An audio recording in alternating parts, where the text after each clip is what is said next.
Hello दोस्तों, आप सभी का मेरे चैनल में बहुत बहुत स्वागत है। आइए चलते हैं नए वीडियो के साथ। इस वीडियो में हम देखेंगे जो वर्तमान में निकली हुई भर्ती है प्रयोगशाला परिचारक, जो उच्च शिक्षा विभाग छत्तीसगढ़ शासन के द्वारा निकला हुआ है। उसमें हम देखेंगे कि प्रयोगशाला परिचारक का कार्य क्या होता है और उसका सैलरी जो है कितना उनको मिलता है। तो आइए इनके बारे में जानकारी लेते हैं। तो देखिए दोस्तों, वर्तमान में 420 पोस्ट जो है निकला हुआ है प्रयोगशाला परिचारक के बारे में। तो उनके पोस्ट के बारे में, साथ ही साथ क्या कार्य होते हैं प्रयोगशाला परिचारक के, उसके बारे में देखते हैं। तो देखिए, प्रयोगशाला परिचारक जो होता है वो प्रयोगशाला सहायक के नीचे कार्य करता है। प्रयोगशाला परिचारक जो है लैब अटेंडेंट है ना। और वैसे ही एक होता है लैब असिस्टेंट, जिसको प्रयोगशाला सहायक कहा जाता है। तो उसके नीचे कार्य करता है प्रयोगशाला परिचारक। परंतु प्रयोगशाला सहायक अगर नहीं है तो प्रयोगशाला सहायक के सभी कार्यों को प्रयोगशाला परिचारक को करना पड़ता है। तो देखिए क्या क्या कार्य जो है उनके होते हैं। तो पहला कार्य हम देखते हैं, संबंधित विषय की प्रयोगशाला में छात्रों और अध्यापकों की प्रयोग में सहायता करना। बहुत सारे ऐसे प्रयोग होते हैं जिनको जो है आपको कर कर दिखाना पड़ता है अध्यापक के सामने, ताकि प्रयोगशाला के जो छात्र हैं प्रयोग करने आए हुए हैं उन वो भी सीख सकें आपके, है ना। सभी प्रयोगशाला के उपकरणों का देखरेख करना।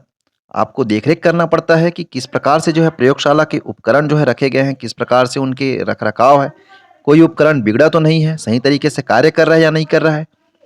उसी प्रकार से प्रयोगशाला के सभी सामानों का प्रभारी के रूप में संस्था में कार्य करता है। तो प्रयोगशाला के सभी सामान के जो है आप प्रभारी रहेंगे, है ना। पूरे सामान का जो है देखरेख के साथ साथ आपको उनकी पूरी जानकारी जो है आपको रखनी होगी। तो प्रभारी के रूप में जो है प्रयोगशाला के कार्य करते हैं। उसी प्रकार से देखिए, प्रयोग के लिए केमिकल रिएजेंट तैयार करना। तो आप सभी को मालूम है कि कई रिएजेंट लगते हैं, है ना। केमिस्ट्री के प्रैक्टिकल करते हैं, बायो के प्रैक्टिकल करते हैं तब। तो उन रिएजेंटों को तैयार करके रखना पड़ता है प्रयोगशाला अटेंडेंट को। तो ये काम करता है। उसी प्रकार से सभी प्रकार के प्रायोगिक सामानों का लिस्ट बनाकर रखना। तो सभी प्रकार के जो सामान है उनका लिस्ट बना करके कौन सा सामान किस जगह रखाया रहता है। आप लोगों ने प्रयोगशाला में गए होंगे, आप काम किए होंगे या देखे होंगे, जैसे मेडिकल में आप देखते हैं ना किस प्रकार से सभी का लिस्ट रहता है, इस जगह ये रिएजेंट या ये केमिकल रखा है। इस प्रकार से लिस्ट बना करके रखना पड़ता है। ये अगर आप कर रहे हैं तो वो लैब जो है ज़्यादा अच्छा लगता है देखने में, है ना। और लोगों को जो आसानी से मिल जाता है तो प्रोफेशनल लोगों को भी लगता है भाई कुछ ना कुछ तो ये काम कर रहा है। उसी प्रकार देखिए, प्रयोगशाला में अगर प्रयोगशाला सहायक नहीं है तो सभी कार्य जो प्रयोगशाला सहायक का है उसे निर्वहन करना पड़ता है। तो सभी कार्य जो है, जो प्रयोगशाला सहायक अगर नहीं है तो आप ही को जो है ये सभी जिम्मेदारी मिलेगी और सभी को जो है जिम्मेदारी को आपको करना पड़ेगा। अब आइए देखते हैं प्रयोगशाला परिचारक का जो सैलरी है कितना होता है।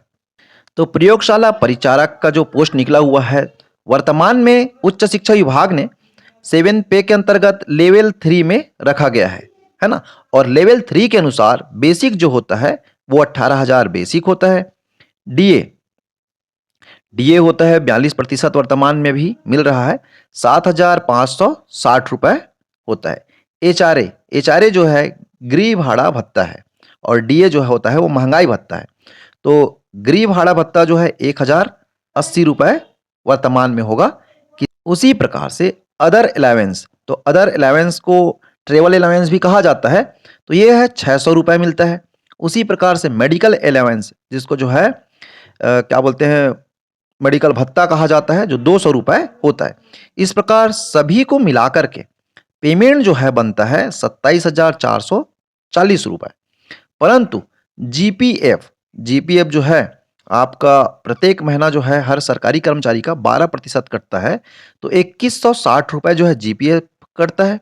उसी प्रकार जीआईएस, ये समूह बीमा होता है दोस्तों। तो समूह बीमा जो है 300 रुपए कटता है। इस प्रकार से जो अकाउंट में पेमेंट मिलना है वो अकाउंट में पेमेंट जो है 24,980 रुपए जो है आता है, 24,980 रुपए। तो ये तो हुआ आपका फर्स्ट सैलरी होगा, इतना जो है फर्स्ट सैलरी होगा। और प्रत्येक वर्ष जुलाई में जो है 3% बढ़ते जाता है सैलरी। और अगर समय समय में महंगाई भत्ता बढ़ जाए, डीए जो है 42% है वो 46% हो जाएगा, तो आपको भी उतने ही मिलना चालू हो जाएगा। तो इस प्रकार से हर सरकारी कर्मचारी को महंगाई भत्ता के हिसाब से और प्रति वर्ष जुलाई में जो है 3% इंक्रीमेंट होता है। तो इतना जो है पेमेंट जो है कितना 24,980 रुपए आपको पहला पेमेंट मिलता है। ये जानकारी आपको अच्छी लगी हो तो इस वीडियो को आप लाइक कर दीजिए और चैनल में पहली बार हैं तो इसे आप सब्सक्राइब कर दीजिए। Thank you.